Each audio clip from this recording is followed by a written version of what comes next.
Hello again, it's Ryan from the Office of the Vice Provost for Teaching and Learning, and we just completed another social media lunch. We talked about how to get more student testimonials, how to use testimonials to communicate your brand, and a whole bunch of other tips and tricks. If you want to see the entire hour-and-a-half workshop, all you have to do is watch it and learn. And you can access all other ones as well that we've done in the past.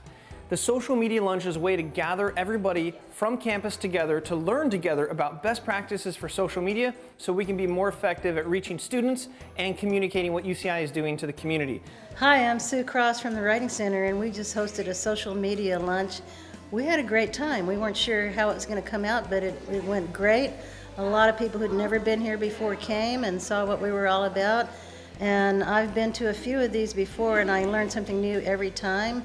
For example, today I learned what a boilerplate was. I had no idea. So now I'm smarter. Thanks, Ryan.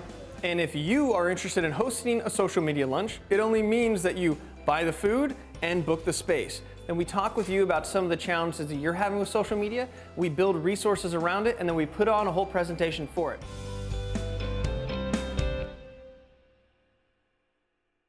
Well, thank you everybody for coming out. We have an interesting layout, and if you can't see me, just scream and I'll make sure that you can see me. You do all have a digital copy of this, so if you want to replace your plate with a laptop later on, you're welcome to, but I believe everybody can get a slide of it. A little bit of housekeeping beforehand. I want to make the introduction that I am not from Strategic Communications. And Strategic Communications defines the policies, the procedures. They run the UCI social media accounts. I work for the Office of the Vice Provost for Teaching and Learning and have a responsibility to help guide those who are in the Division of Undergraduate Education, which all of the different programs are outlined in this very nice offline marketing piece, right? And then if you do have any questions or anything that you want to talk to with Strategic Communications, Tanya is your point of contact. She's great to talk with, and she can help you out with some of those higher level needs. UCI Media, also was formerly known as UCI Media Services. They help with video animation and drone footage for the entire campus. There's a lot of confusion of the services that are offered on campus, and they have a great team, a great job. Everybody get up for Mr. Luis behind the camera here, the man behind it all. Woo! And the graphic design, the website, and social media services are internal. So if you or your department are looking for something that's video, animation, or drone footage, doesn't matter what department you are, the UCI Media Services can help. And if you are curious and you're within the OVPTL umbrella, all of what we can do for you is all free and all the time. If you would be so kind as to follow us on social media, that is my selfish hat request today. And if you have or haven't heard about the selfish hat, you are all wearing one right now. And somewhere on there, a selfish hat says, I want to get better at social media. And so here I can help you with that if you fulfill some of my selfish hat, which is help to see what we're doing online. All right, and this is all in your PowerPoint, so you can go through it later. Michael Denton, we're trying to make him a rock star out of a rock star. He is a superhero guru and really a dynamic person, and he is trying to get more attention outside of the university. So we've developed a YouTube page for him, and he's getting crazy on Twitter. He's enjoying his tweeting skills. Giving Day, he was the #2 tweeter of the entire campus that day, so we're excited about him getting excited about it. So the more that you help support him, the more it supports everyone. Who was #1? It was maybe me. That's by something that we talked about before called a tweetnado. So I followed my own advice from the Giving Day exercise that we had last time, and I created quite a storm, but that's okay. So did Denon. Every month we put together a newsletter, and we focus on faculty and staff. So if you have anything that caters to faculty and staff, feel free to send it to me because we get it out there once a month. So that's another avenue for you. And as another weekly resource, every Wednesday morning from 8 to 9 at KUCI, you can tune in 88.9 FM, or you can go to kuci.org. And a guy named the Ginger MC has a show where he brings in people and we talk about social media and communication. So lots of fun stuff there. If you want to catch old episodes, you can find them all on the web. We've got workshops. All of these workshops, if this is your first time, which I know there's about a third of you, it's your first time, so welcome. We have the other 8 or so, they're all highly produced so that you can revisit them later. Also, if you have a new employee that comes to town, then you can put them online and they can work through some of these things to get caught up if that's within their focus. We also are in the process of completing short 3 to 4 minute high-level videos of the different platforms. So we have 9 different videos for YouTube that should all be there for you, and they're nice, quick, easy things that are even fun to share with your students and team. Questions about the OVPTL, other than the fact that it's a long name with an acronym that's hard to pronounce? OVPTL. Okay? All right, let's get right into it. Writing is exciting. How many people here actually enjoy writing? Raise your hand. Okay, and if you don't raise your hand because that would be disrespectful of the place that you're in. Well, I really think writing is exciting. It's one of the things that is passed down, and it will continue to be important. And as things are social, yes, video is important. Yes, images are important. But at the end of the day, if you can't communicate through the written word or take full advantage of it, then you're missing out. So do we have Queen Sue? She went to go get more plates. She went to go get more plates. Okay. So this was just an opportunity to have her give a little spiel. So is that her that's walking in? Perfect. Everyone give Sue a round of applause. All right, well, you're up, actually, to do your little section on the Writing Center. So we talk, everybody in here, by the way, I asked them who's excited about writing and loves to write. Every single one of them raised their hand. Yeah. Right? Yeah. So talk to us about the Writing Center. Okay, well, you're in the Writing Center, and I think a lot of you are here for the first time. This big room is a general study area. Students are welcome to just drop in and study whatever they want. And we also have peer tutors who work in this large room. And so we have 3 different types of tutoring going on. And so it's often happening simultaneously. So we train them to speak in a very low voice. And then our offices are back along this row behind you. And we see students in one-on-one consultations for a period of an hour, or the college hour of 50 minutes. So we do appointments, we do peer tutoring that's just walk-in, and we do online tutoring as well, so students can submit a draft of an essay through our online queue. Since you're all here and you might be referring students to us, I'll give you the secret lowdown of the best time for students to get appointments, because we do tend to book up very quickly, and that is either Thursday evening or Friday afternoon. And they have to book a couple of weeks ahead of when they actually want the appointment. Any questions? And our mission is to help students become better writers, better critical thinkers, and to develop a lifelong love for writing. And how much does it cost? It's free! Oh, wow, no way! Yeah! I've got a question. Yes. Is this for only people who are terrible at writing? No, we see a lot of great writers. In fact, we work with students who are applying for Fulbrights and Marshalls and things like that. By the way, 2 of our offices and part of our cubicle space is devoted to the Scholarship Opportunities Program. Michelle, and Courtney, are you here? Courtney's working. Okay. Our fearless director is Jonathan Alexander back there. And I'm the associate director and writing specialist. Will you kind of make yourselves known? So send your students our way. Thank you. All right, round of applause for Sue and her gang. Now this is a little side bonus, but what you just experienced was called applause fatigue. It happens quite often, where you clap and then you're like, all right, I'm not even gonna clap at this one. So I have a solution for that, and it's called the Thunderclap. So we're going to practice it real quick here. We might pull it out, but this is one solution to clapping or applause fatigue. It's very simple. Instead of clapping a whole bunch of times, not knowing when to clap, or if you're clapping longer or shorter, or in competition clapping with the person next to you, you all clap at once. It's called a thunderclap. So if you have a fork, it's very difficult to do. Try it. Ready? Thunderclap on the count of 3. 1, 2, 3. That was solid. So let's give a thunderclap for Sue, a thunderclap for the writing assistants, and a triple thunderclap for everybody today. Yes. Okay. And you feel free to take that and steal it. It's very powerful. Hashtag thunderclap, hashtag triple thunderclap. Here's our 3 topics today. And why? Because we only count to 3. That's right. We're in the Writing Center, but we do talk about math. This is how we count. 1, 2, 3, many. In Spanish, uno, dos, tres, mucho. All right, so these are the 3 topics, and we're going to dive in them today. Usually I like to get everybody to introduce themselves, but one of the great feedback from last time is that seems like we ran out of time, but it was actually perfect timing. So we're going to leave a little buffer maybe towards the end where we can introduce each other. Let's go through the topics. Getting and sharing student testimonials. How many people here are actively collecting or want to learn how to collect more testimonials? Okay. Changing perspectives through social media. How many people are trying to influence the students or the community through social media to get their brand across? Okay. And how many people are interested in learning how to repurpose the written word? Okay. And if you didn't raise your hand, don't raise your hand. How to get and share testimonials. And this is all loosely tied in with some of the things that the Writing Center wants. And that's the idea, is that every social media lunch is a different set of topics because every different department needs something different.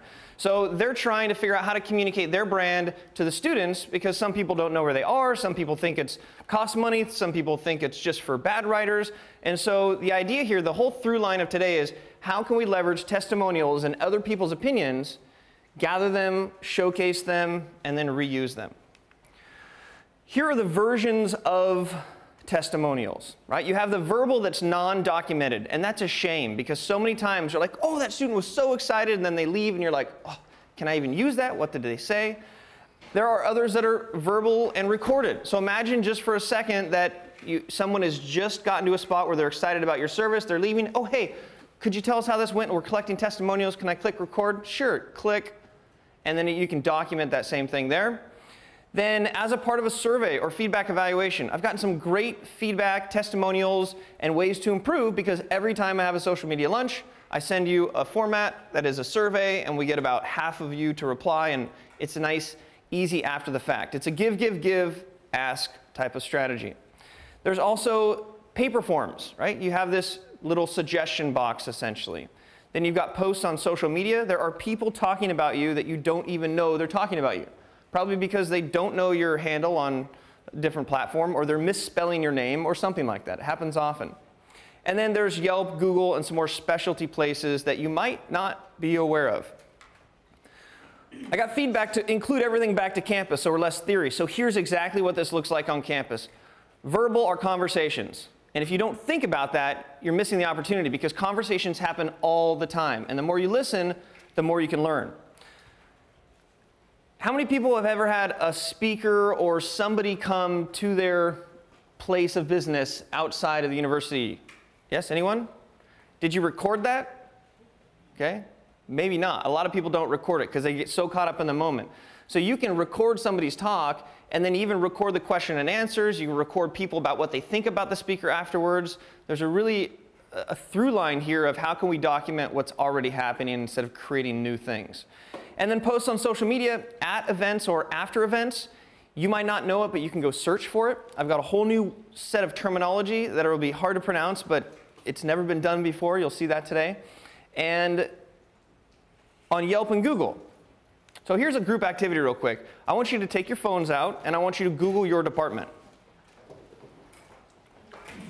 Just like you would be a student or somebody, because chances are, if you say, hey, I'm at the Writing Center at UCI, they're going to go to Google and type in UCI Writing Center or something to that extent.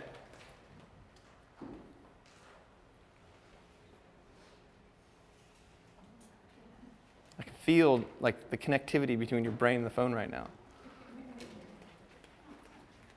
Okay, anybody get it? All right. Miss Jana. Yes. What do you see? I see university advancement, giving UCI, career opportunities, development. But you're missing something on there. Okay, here's a trick. If you pull it up, do you see, if it's mobile, it's down, do you see that there is nothing? Or do you see that there is actually pictures and an image and a location? How many people are searching their unit and do not see any type of Google map? Raise your hand. This is a huge missed opportunity. Google Places is one of the easiest places to be found. And if you look here, what this little arrow is it basically it aggregates your reviews. It says reviews from the web, 4.4 out of 3.5 from Facebook, 7 different posts. Google will bring all of your reviews from these different sites into Google. And are people going to your website first? No. They're going to Google first. So this is a kind of a sneak bonus, but you can, and if you look here, it'll even ask you if this is your business. So sometimes they'll identify an address and put it in there, but just with the basic information that they're scraping. So a really cool thing to go back is like, oh my gosh, Google this right now. There's no map. Google Summer Session, they're there. Google somebody else, Entrepreneur Center, they're there. So you want to identify yourself as a location on campus through Google. How does this tie in with testimonials? Because it aggregates all the testimonials. And this third-party validation, if I see that Summer Session has a 3.5 out of 4 reviews and 7 people have communicated on Facebook, what might I do next? Click on a Facebook and see. So you have a little bit more control in this situation. So there's a fun thing to take back that at least half of you guys can improve your searchability and gathering. Okay, here's how to get more testimonials offline. Yes? How do you do that? So you can, I believe you can actually go to Google Places, even Google Maps, I think, and you can figure that out specifically. I think it's, I didn't dive too much into it, but I can come up with a little resource on that or something. I was just digging around. I'm like, how come people aren't? And investigated Google Places is the place to be. I believe that some of the best social media strategy starts offline. Everyone say, offline. Because so often we're looking for these digital strategies when really all we need is somebody at a front desk that's asking a question. So these I hold in just as high esteem as the ways to get reviews online. And that would be ask after you provide a value. And it doesn't have to be like, give me a testimonial. Be like, you know, we have a lot of new students that are coming in here, and sometimes they're afraid because they don't know what to expect. Would you be willing to share with me your experience here now that I've solved your problem to help other students? Do you mind if I record that? Great. Super simple, right? Ask everybody on the way out, not on the way in, right? Hi, can you have a testimonial? I just got here. Integrate surveys into sign up and exit. Imagine if you took a survey of somebody, an informal survey, when they come in, you're like, okay, well, have you ever been here before? Yes, no. What do you think about us? Yes, no. Any impressions, whatnot? Where are you at on a 1 to 10 from your writing skills? You work with them for a quarter. You say, hey, ask you a couple questions. You know, where are you at now on a scale of 1 to 10 with your writing skills? You'd be like, there's an increase. So now you can say this person, within a certain amount of time, has gone from a 1 to a 10. And you can turn that into more of a story with actual metrics. If you've been to my social media lunches before, I'll often ask, what is your level of comfort with this on a scale of 0 to 10? And then at the end, I ask in a survey. And it's super fun to see everybody at like the 1s, 2s, and 3s, and everybody moves up a few notches. So again, putting metrics to these questions at the beginning and end is key.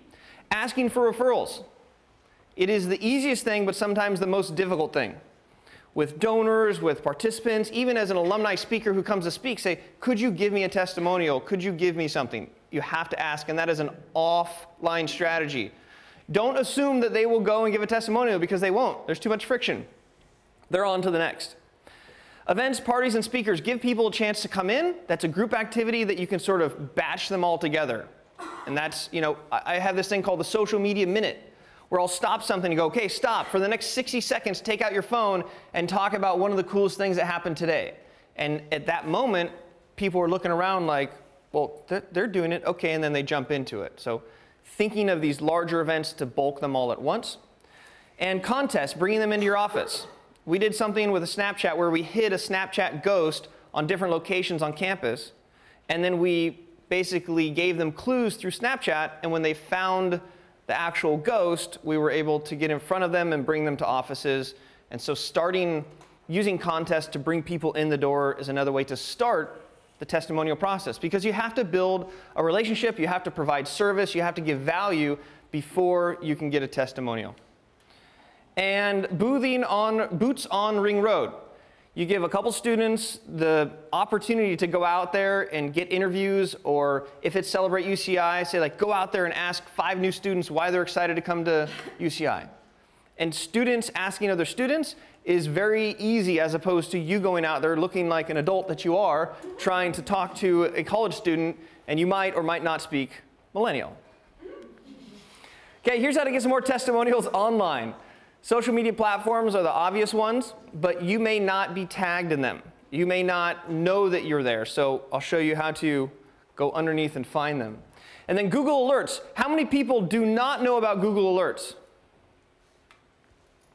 Oh, okay. How many people do know about Google Alerts? Who wants to explain? Who's confident? Okay, Google Alerts. It's just whenever you input a tag, and whenever that shows up online, it will send you a notification. It's a reverse Google search.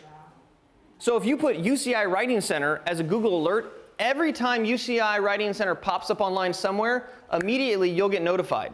It's a reverse search engine. So you should have your name. You should have your department.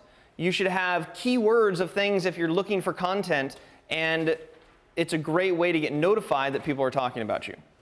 LinkedIn recommendations, they are not testimonials, they're recommendations, so it's a bit different, but you can treat them as testimonials. Feedback surveys, again, through an online platform, not necessarily one that's filled out. I know that a lot of times professors in the evaluation process is still a pen to paper because they know that if it's digital, it just won't happen. So there's value from a pen to paper as well as a digital form. And then back to the contest, which you can do online. Then there's hybrid. And you really want to reward people, not only give them value beforehand, but then ask for something and then give them value after the fact. So there could be prizes for the contest, there could be social media shout outs, it could be highlighting the meme that they make and giving them some sort of recognition. It could be swag, prizes, it could be even gratitude. Thank you so much for that testimonial. It just totally made my day. And they leave like, yep, that was cool, made somebody's day. Don't forget the second part of it, right? Give value, ask for a referral or a testimonial, and then give value again. We'll call that the value sandwich. Hashtag value sandwich. At the end of the day, authenticity rules. So don't make up testimonials. Make sure that if you can, get their real name. And check this out. If you ever try to get somebody's real name on a paper form, just look at these sign-ins. There is absolutely no way you can legitimately read any of them, and that is always the case. So if you get a testimonial from somebody and have them write their name down, read it back to them, or watch them write it, and it puts more pressure on them, because otherwise they just do the old college sig, like to get the free stuff, right? Getting photos. How easy is it to say, oh, wait, can we get a picture with you in the thing or next to the thing? At the Entrepreneur Center when I was there, or the ZOTS, right? Your classic human hashtag with the ZOTS. We had a trampoline because it was all about launching your business. So after we get a testimonial, we'd have them jump on a trampoline, lifting the knees up, and then they're like launched with the ZOT or some crazy kick.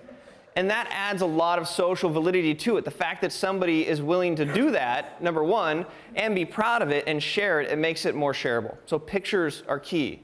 It just adds the value. And what their major is. Because we're going to talk about people resonate with people that look like them, that study like them, that are like them. And if you can put a major that they are a biomed engineer giving a referral to the writing center, that will hold weight with more biomedical engineers than it would with somebody else. So don't forget about the major as well. The dark side. Reviews can be nasty. Online can be nasty. Trolls are nasty. And check with Tanya on the proper procedure, but I'm one of having listened to enough people in situations and professionals and best practices that it's important to respond no matter what. I had somebody that I retweeted something from the March of Science the other day, and then I also retweeted some stuff from the TED event that's going on in Canada.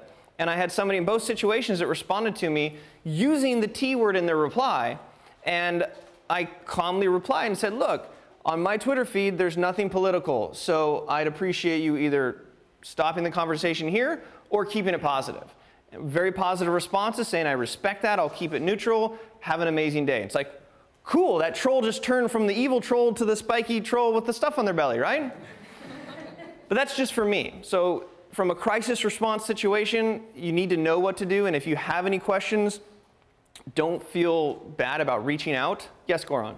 So I've heard a story of an alum who had some issue and who wrote to the campus, and the campus and then bore a grudge for the next 20 years because we'd never responded, you know. And it was probably that the owner was asking something that was inappropriate, but nevertheless we should have just said, you know, that's inappropriate, sorry, we can't help you with that, or something. But no response got them mad for the next 20 years. Yeah. And move it to the DM, move it to an email, move it to a phone conversation, move it offline.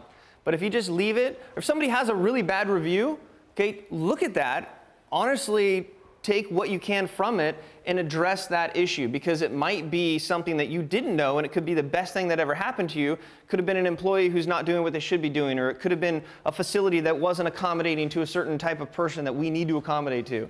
So don't get put back by the dark side. And I still believe that it's okay to have negative reviews, and it's okay to have down thumbs on your TEDx talks, and it's okay to have things like that, because it's real. Not everyone will like you. Let me repeat, not everyone will like you. But if you are consistently the same person, there's a good chance that they'll respect you. And there's a big difference between that. So the dark side, be careful and be aware of. And it can get bad pretty quickly, so have a plan. And in the last strategic communications meeting, they talked about some real specific examples. So Stratcom is the leader for that if you want to dig into it. Okay, enough of the negative stuff. So I went to the social media marketing world, which has a gathering of 140 experts from around the world that were speaking. And one of them, Dan Gingis, is a specialty in customer service. So I went to one of his workshops, which you all crowdsourced for me. Thank you. There was a lot to choose from. And this is a concept, right? This was a live tweet during it, and I said, a question that he asked, are you actually monitoring your social media? Are you responding quickly? Hearing fun examples from this guy about good and bad at the social media marketing world. So on Twitter, you can do a poll. It's very underutilized, but it's highly engaging. It's very fun. So I asked this question, right? I monitor like a hawk. I don't monitor. I don't know how to, or no one ever pings me. It's just hundreds of people took this survey, and it's just interesting to see where it lands out. So where are you? Are you monitoring your social media like a hawk, or do you not know? And there's a lot of opportunity if you are monitoring to take advantage of the good and work against the bad. So something to think about, right? What is the frequency that you're monitoring? This is one of his slides talking about respond to everybody. Now this is a tweet, so I took the big picture and I cropped it down and I added some stickers to it so that when you look at it, it has a nice little flash to it. A little side Twitter trick. Twick. It's now a twick. So if they say something nice, thank them, engage them, and show them some love back. If they have any questions, answer and educate. And if they are angry, empathize, engage, and try to solve the problem. Just straightforward right there. Here's a question that was also asked. Are you more likely to share a good experience on social media or a bad experience? I want you to think of your own personal lives. How many people are more likely to share a good experience than a bad experience? Raise your hand. Okay? How many people are more likely to share a bad experience than a good experience? Raise your hand. Okay? That's kind of what it showed. And he was actually really surprised, and we've been tweeting about this, trying to get more information on this, because the industry says, you know, people are more likely to go out there when it's bad. But I think that there's a shift where people are using it to talk about what's good. So interesting statistics. And this is a really funny example. Has anybody ever been on hold with freeconferencecall.com?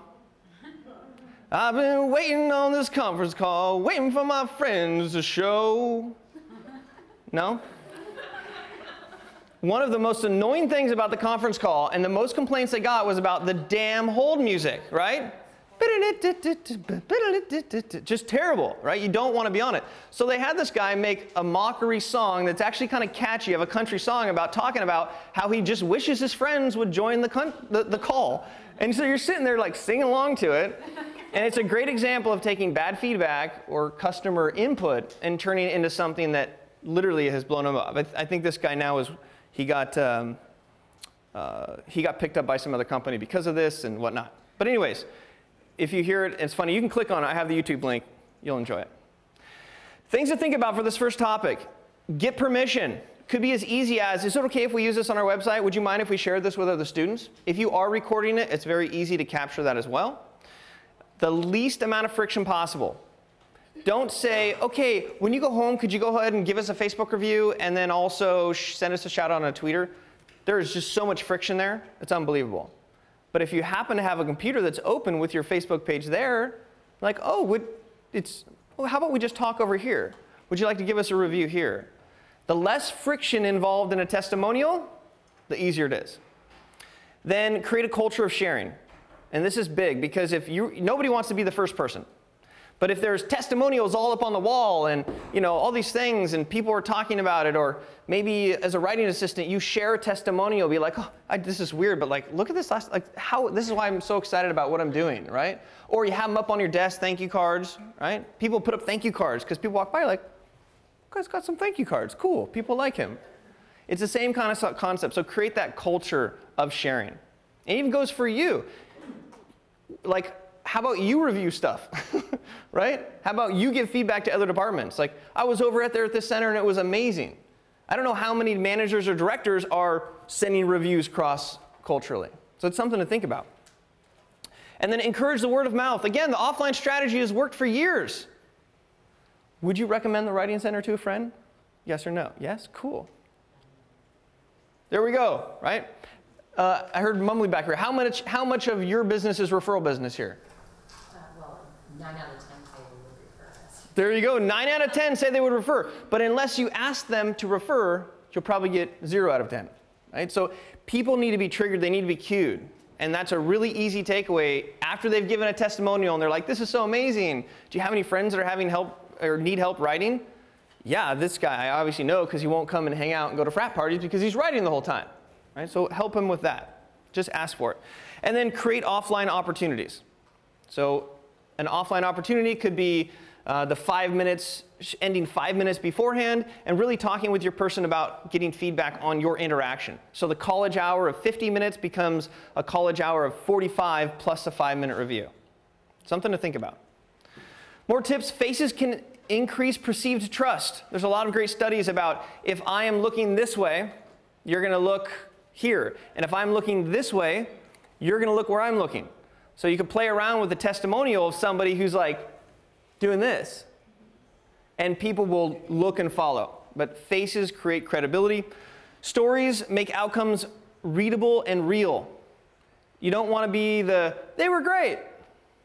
It was, I went in there with a severe deadline. I had happened to make my schedule 3 weeks beforehand. I thought my life was over. Within 45 minutes, I now can rest and sleep at night because I got my paper turned in. Situations are better than just sort of pumped up, inflated things. Precise numbers are tangible results. 9 out of 10 times, people are like this. 83% of our students do this. It's better to have an odd or an even number versus just sort of 80% maybe isn't as realistic as 76.5. Like, people think that it's real. The perceived value is more, the more accurate it is.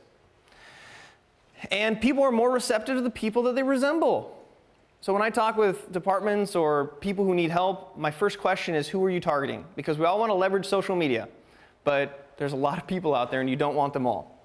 So the more you know your target market, the more you should fish out those testimonials from those people. Okay? Questions on any of that? If you like it, Thunderclap. Oh, if you weren't ready, but it's okay. It was okay. Topic 2, changing perspectives through social media. And I just want to add, all these lovely images are all royalty-free. If you check out Pexels, P-E-X-E-L-S, P-E-X-E-L-S, it's a great, free, royalty-free, free image, royalty-free site. And if you scroll down past all the options, then they have some that you can pay for, but there's enough free ones there for just about everything you want. P-E-X-E-L-S. It's like Pexels, but with an E instead of an I. Your student experience is how students feel about every single interaction with your brand. From the time they walk in the door, to the look on the person's face, to the line at the bathroom, to how closely the chairs are together, to everything. So the more you think about that, the scarier and the more empowering it is at the same time. So students look for 2 things, price and something else. And since most of the things on campus are free, the thing that they're looking for is that something else. And that something else is a customer or some sort of an experience that they have. And if you think about that, it makes your job really easy. Make it an awesome experience.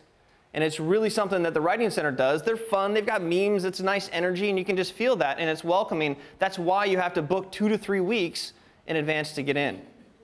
So make your offline and your online experience enjoyable, fun, culturally fit for what you have. Now, if you are raising money from alums, it's maybe a different type of professionalism. It's going out to maybe a steak dinner versus meeting them at a McDonald's. Know your target customer and what that experience looks like.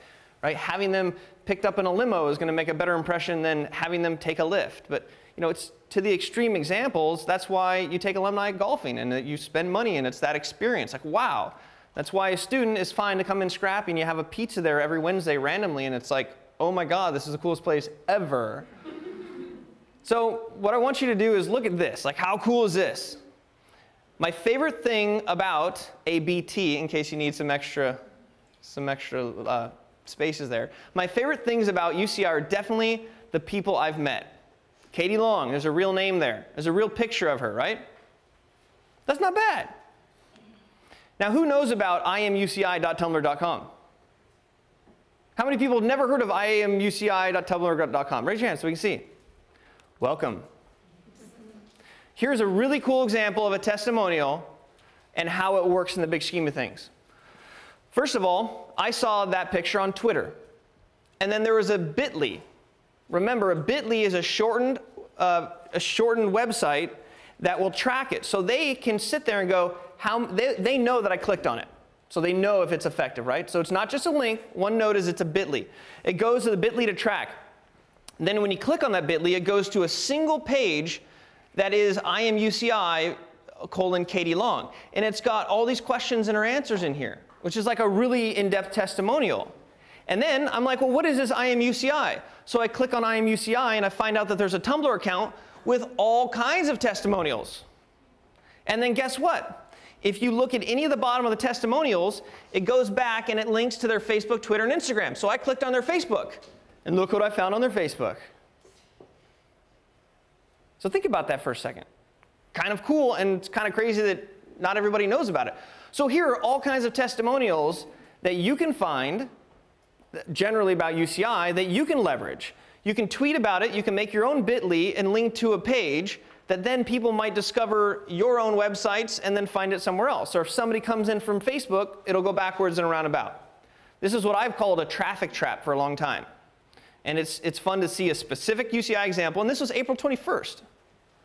So kind of a fun concept, right? Once you get that testimonial, this is explaining, using social media, what the brand is. There's the beach. It's like carefree. There's sort of this liberal aspect to it. You've got hair flipping. You've got this freedom. You've got this college student. And then you listen to her, and you can find out what she's all about. So it's a really fun example here. And then if you go to the Tumblr account, look at what they're doing. It says, Irvine students and alumni share why they love UCI. 3 questions. Why do you love UCI? Your favorite things about UCI? Advice for new anteaters? Hashtag I am UCI. Very cool concept. You can copy this. There's no proprietariness to this. This is just the best practices. So come up with, why do you like the Writing Center? What was your favorite experience? How did it help you in school? Share using I love writing. Check that hashtag though before you use it, right? Nothing draws a crowd like a crowd, but you've got to have the right crowd. And this goes back to the market. Okay? So here's this is back to taking standardized tests, right? If this, then that. So this is me getting scientific here. Let's see if it makes sense. If social proof is the power of the crowd, and your brand is what the crowd thinks about you, then social proof is your brand and is how you want to be seen. So think about that. The only thing that's going to get a crowd is a crowd. But you got to get the right crowd. And so in order to get the crowd, you need that social proof. And social proof is people in that crowd talking about you. So your brand is what they're talking to you about. They're saying this place is whatever it is. So social proof is your brand, but the key is that it's how you want to be seen. You have a choice. If you get 10 testimonials and 6 of them don't reflect the brand that you want to represent, do you have to share those testimonials? No. So there's a lot of power and control that you have when you realize that it first starts with what you want to be seen as. So when I talk with Sue, I'm like, Sue, forget all the social media stuff. What do you want people to see the Writing Center as? Sue, what do you want to see people, what do you want people to think about when they think about the Writing Center? A place where people can grow as writers. Okay. So if she has a testimonial that says, I really feel like I grew as a writer, that's on brand for her. If another one says, I went there and it was cool and there was a lot of food and it was kind of fun and they make memes, maybe that wouldn't be the best for her brand. But you have control over that if you understand this kind of a wacky concept. So it all goes back to your market. Here's an individual activity. And you're going to get 3 minutes because I know we can't stand longer than that. So if somebody wants to do a timer, we're going to start now. I want you to describe what you want to be known for on campus. Just a conscious stream of thought, like I'm your therapist. Okay? 3 minutes to write out how you want your unit or department to be seen. And describe it to somebody who's never been there before.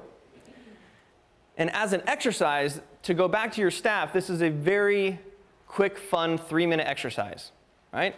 Because you're going to find out what they think versus what you think. And the goal here is to sort of corral that together in a unified message that you guys can stand behind, in front of, carry over your head like a Roman emperor or empress. 4, 3, 2, just pretending you have 10 seconds left. That's a Pareto, or that's the Parkinson's law in effect. I bet you wrote a little faster. All right, and time. Put your pencils down. Thunderclap on the count of 3. 1, 2, 3. I'm watching you in the back there. Slow on the draw. Was that activity hard or easy? Fun. Fun. Writing is exciting. I understand this. Okay. So here's the deal. You have control over what you want to be seen as. You first have to figure out what you want to be seen as. What you've just done is the first step in coming up with your boilerplate. Your boilerplate is at the end of a press release. It is the sum of all things that you want people to identify you as. How many people in here have their boilerplate? Okay. The importance of a boilerplate is to really condense down what it is you want people to think about you. This is different than your mission statement. This is different than your vision statement. That's too high and lofty, and people read that like, that's a mission statement. Ooh, you're going to get there in 5 years, right? It's like, come on. There's value in it, and I'm not trying to talk smack on the mission statement. But what I am saying is that you, in a more of a language that's conversational, you need to be able to describe what you want to be seen as. And that should reinforce the mission statement. It should be in line with the vision statement. So the other idea that we want to get everybody on is that you have newsworthy events that go on in your center. And we want to help you build press releases around it so we can pitch it to Stratcom so you can get out there and get media and publicity because the university wants to be seen for what they're doing.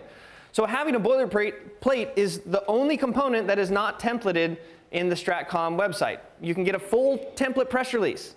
It just doesn't have your boilerplate. So if you do this now, that's a good effort. So what we're going to do is, with the help of our Writing Center staff, yay, we're going to go around and we're going to take this that you wrote, and I want you to get it down into 100 words or less. And that should be your boilerplate. So if I can get a writing person on each table, kind of, we can do this how we want. We're going to do this for about 7 to 10 minutes. And if you are already super advanced in this, then I would encourage you to help somebody else. I have a question. Was the slide before this the example slide? Yes. Could that be a resting slide? That can be your resting slide. Thunderclap for the good suggestion. Get to work. All right. Now, let me ask an informal question for the people who work at the Writing Center. Raise your hand just so we can see you. Okay. If somebody were to hypothetically buy you coffee or lunch, could the conversation around that be somewhere where there's feedback on a boilerplate or mission statement or something to give them just some off-the-record advice? Yeah. Yes. There you go. It can be bought. So there you go. Again, that's an example of, hopefully you got a little bit more insight as to what was going on with yours. I have a quick question. How many people have ever jumped out of a plane? Okay, you do so much, but you just don't want to suggest it. Okay, let's assume that everybody is going to jump out of a plane. Okay, just go with this with me for a second. Are you going to choose a circular parachute or a rectangular parachute? Raise your hand if you want a circular one. Okay, raise your hand if you want a rectangular one. Let's go. Here's the deal. When you use general words like, give a couple examples of your words there. Okay. Okay, you can tell by the laugh, it was a very buzzy general word. You have no idea where that word is going to land in somebody's head. And it's a circular parachute. Circular parachutes, you don't have control. It slows you down, yes, but if you get caught up in a tree or some building or something else, like you don't have control over that. But if you have a rectangular chute and you're dressed like Elvis and have streamers coming out of the back, you can land on the 50-yard line. It's because you have control over it. So the more descriptive the words, the more examples of events, the more accreditations that you can mention, things that are tangible that you can't have any really wiggle room with in the brain, those are some of the key components that you'll find in boilerplates to leave the questioning out of it. Okay? So did anybody get particular help with their boilerplate that they want to share one publicly? Okay, that means we're all still in work. We're still working with it. I wanted you guys to get a little bit of a sense of the process of trying to communicate and come up with it. And don't take this the wrong way, but you've got to figure that out first. You really, really, really have to figure out what your boilerplate is, what you're communicating to students, what you're communicating to the community, because the more you own that piece, then the more you can facilitate and find everything else to reinforce that, versus being victim to what everybody else is saying about you. It's a really cool concept. Gives you power.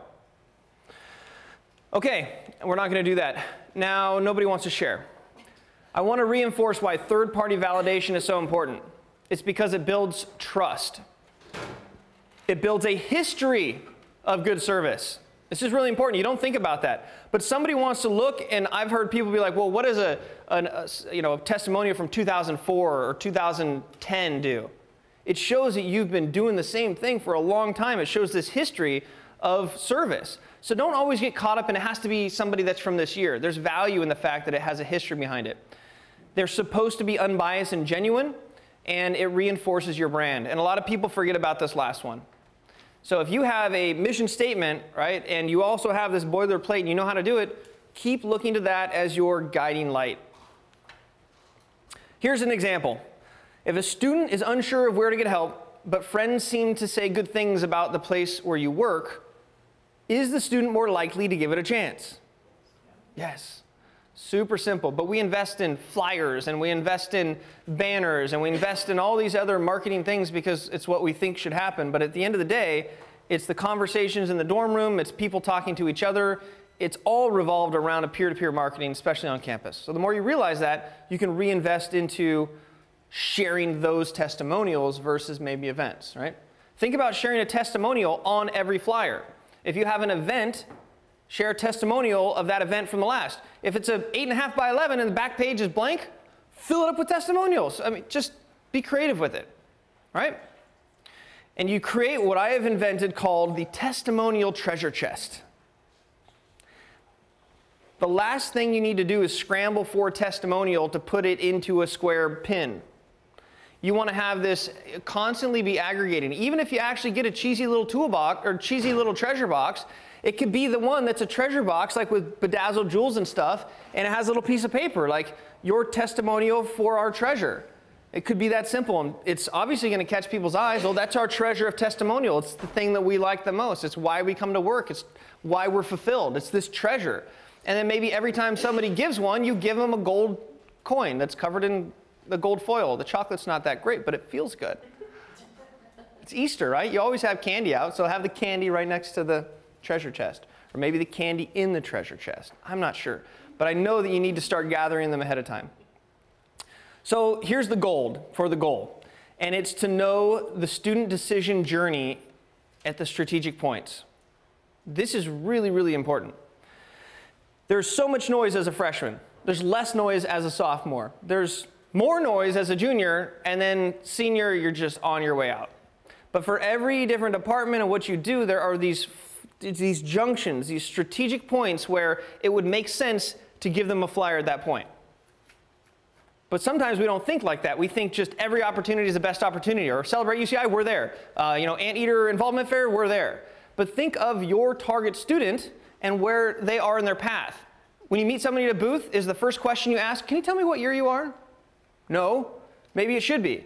Oh, you're a sophomore. So this next year, have you locked down your major yet? No. Have you visited the UU yet? What's the UU? Oh, come with me, child. Right?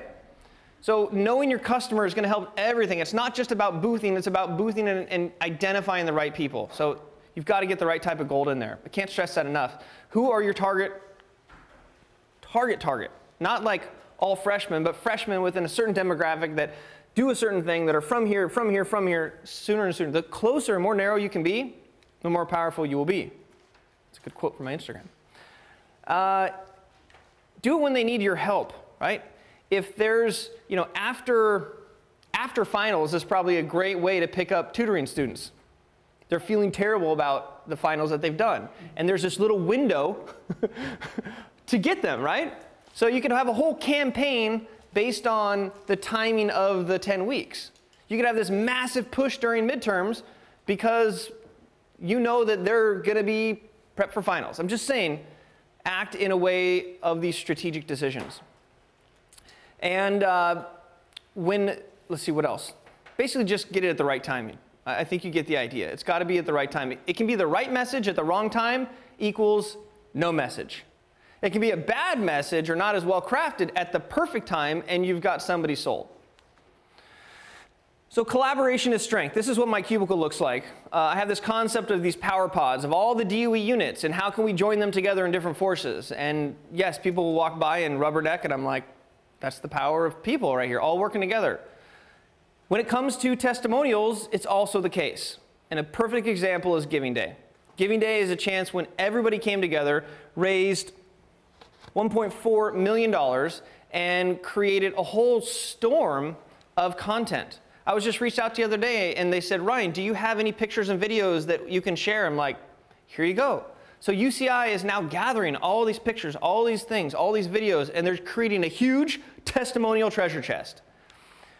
If you are not connected or don't feel that you're as connected, Strategic Communications has a minimum list of a lot of the campus programs. And if you haven't visited this, I still want to reiterate this.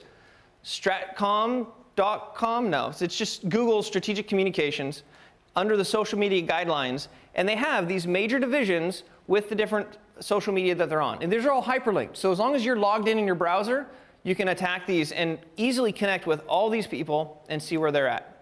That's a very easy win. If you haven't done that already, it's a way to become a bigger part of the community. So here's another example of the UCI Giving Day. Talking about testimonials on testimonials, and they're smiling, they're real people, it works. This whole section that we're talking about right now is about sort of how to use social media to communicate your brand. And Twitter testimonials are great because they're short and sweet, right? You don't want to read this whole long testimonial, so you have the ability to crop it down, and then you can link it out to somewhere else.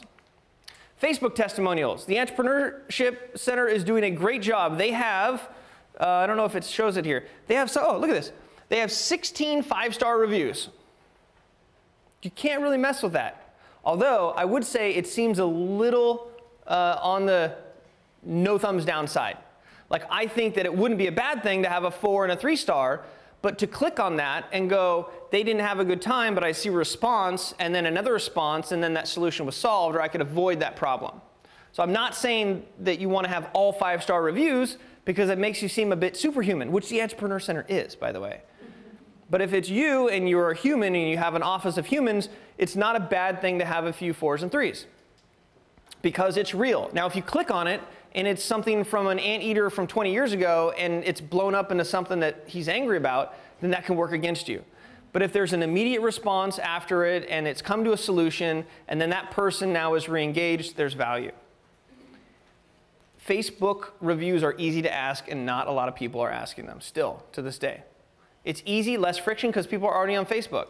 You can do a double up. You can be like, are you following us on Facebook? No? Oh, here, let me show you. Click right there.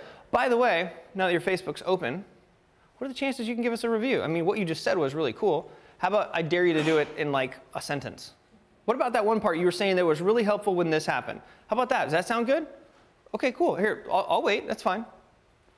Again, a little bit of sort of coaching along the way will help to build your gold and your testimonial treasure chest.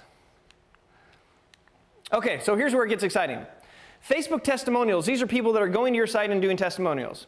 But I'm teaching you something here called the search book Facebook. And that's for finding people talking about you that you don't know they're talking about. Now this long burly thing right here, okay, don't copy it down because you'll misdo it. Facebook.com/search/results.php?q equals, then this is the magic, and sign type equals ePosts. Just copy that, okay? And then replace Peter the Anteater with UCI Writing Center, or CEO Roundtable, or Advancement, or Ryan Foland, or your name, or your employee's name, or anything. This is a shortcut to creating a search for the most recent and relevant posts on Facebook based on these words. If you have more than one word, add another plus sign. So it's just a little search query here. This is really cool. As a process, maybe once a week, have a student go and search all these terms. And what it does is it pulls up on, like you're in a browser with Facebook, just erase it, put this in, and you'll see all these mentions. It's a really cool shortcut if you're not familiar with how to find that on your own with Facebook. It's called Search Book Facebook. YouTube testimonials. Again, media services is here to help. You can do it yourself. You can grab it on a phone. Some people are definitely more outgoing than others, and you see them walk in the door, they're like, I'm here, and you're like, that's a good video testimonial when I'm done with that one. And the person that's shy, maybe it's more written, but the Dean Denton loves these. We utilize a lot of testimonials. It makes it very real, okay? Now here's a search tube YouTube. Basically, searching YouTube for anything that has to do with your tube. Now, it's not as common with maybe a student to go and be like, oh my gosh, I had the best experience at the Writing Center. But it very likely could be somebody who's a freshman who's like super pumped after Celebrate UCI. Or it could be an influential person on YouTube, and that's their sort of go-to, that's how they communicate. It's just something to think about searching. Have you searched your keywords on YouTube lately? You might find other content that's relevant, who knows? Pinterest testimonials, just throwing it up there. And if you see, there's actually a lot of the same posts that you'll see on other UCI channels.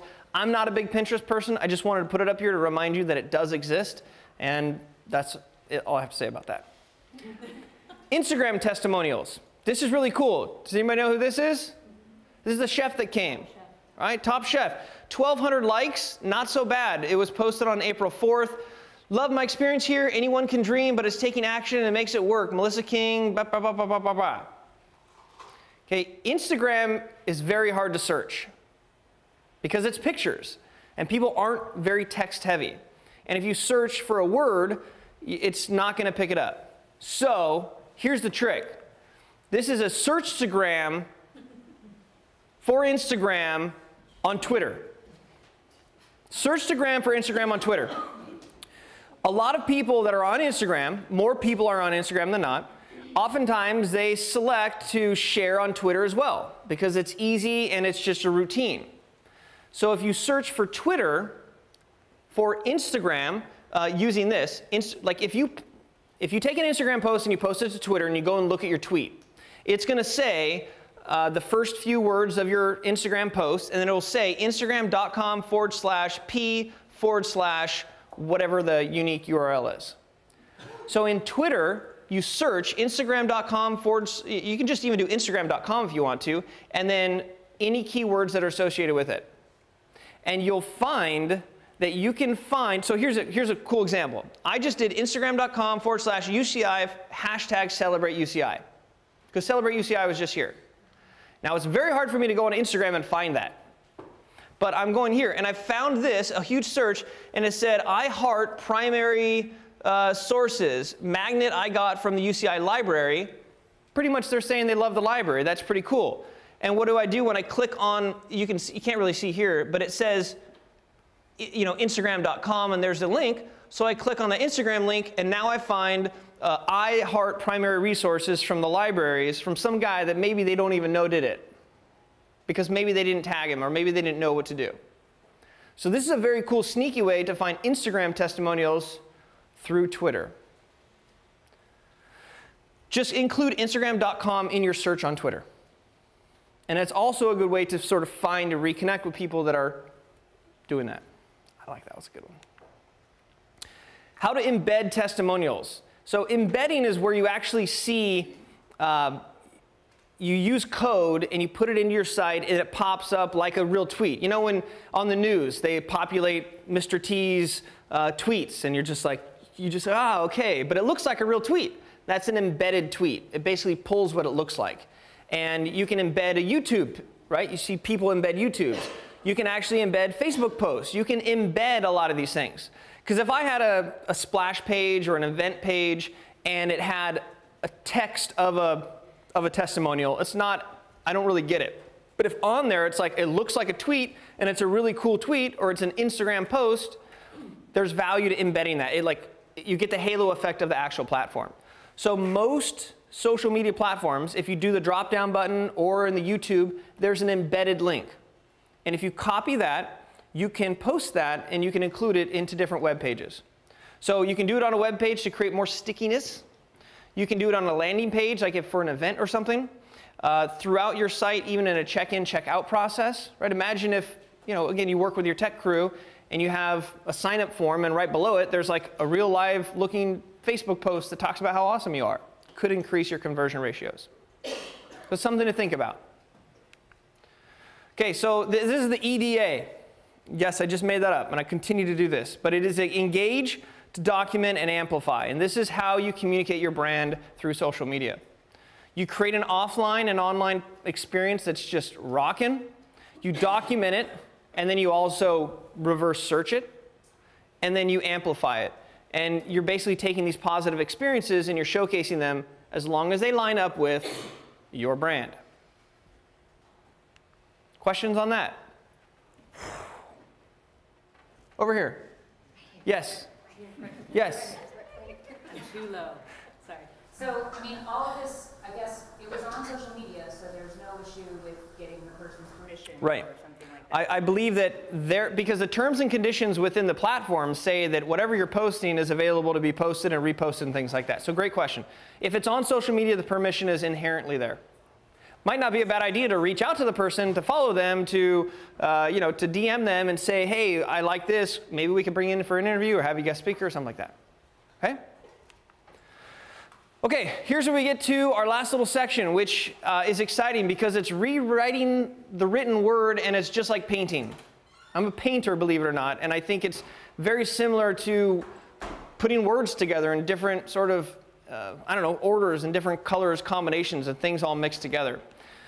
So here's an example of a painting example, going with the painting theme. University of California, Irvine is rated among the best for catapulting the poorest 20% of students into the wealthiest 20% post-graduation. That was my Chancellor Howard Gilman without any really reference. If I could list it, it'd be better. This is a tweet. And if you look, here's what happens. This tweet was pulled from a Register article. The Register article is referenced right here. And then if you go to their, this was on Facebook. And then if you go, it links to a Register article. And then if you go to their Twitter, this is actually the pinned tweet. So it is the same thing. It's Chancellor Gilman leveraging a study done about how we're doing great in upper mobility. So he writes a Register article. Then we pull out a quote and put it on Facebook. That quote from Facebook points to the article. But if you're also happen to be on Twitter, the first tweet that you see is a different picture of this, which then leads you back to the same article. So again, how many different ways can you paint the content? How many different ways can you parse out a testimonial? A lot of different ways. Look at this, it's kind of like painting. It's got yellows and stuff. You can all do this using Canva. Remember Canva? Super, super, super, super simple. You can do this in Canva probably in like a minute. They're already templated, they're already there. So think of them as layers of paint. Anything that you have, you can control it into multiple platforms, and here's what it looks like. Right? You can turn it into a blog. Maybe a student testimonial inspires a blog, or vice versa. A blog by a student inspires a testimonial. A vlog is a blog that's in video format. So you can take a testimonial and make a testimonial about the testimonial saying, you know what, I just had the most amazing thing happen today. I had a student come in, talking about their testimonial, and it's just awesome. So if you're a student out there with that problem, we'd love to help you out too, right? Testimonial inception right there. Then you can turn them into FAQs. For every question that a student has that's new, you should wrap it into a FAQ question because you know that somebody else is going to ask it. You're essentially building your own bot process, right? Somebody asks a question, they ask the same question, you're like, this is a question we should repurpose. Turn that FAQ into a blog, turn that FAQ into a blog, into a vlog, into a different colored video, into an infographic. Social media posts, you can take it and spin it a number of different ways. Sometimes I'll take an article. I had recently the 30 tips on how to create a good or an epic TEDx talk. So I'm taking each one of those 30 tips and I'm splitting them into 2 tweets, a Facebook post, and an Instagram post. So that's 30 times 3.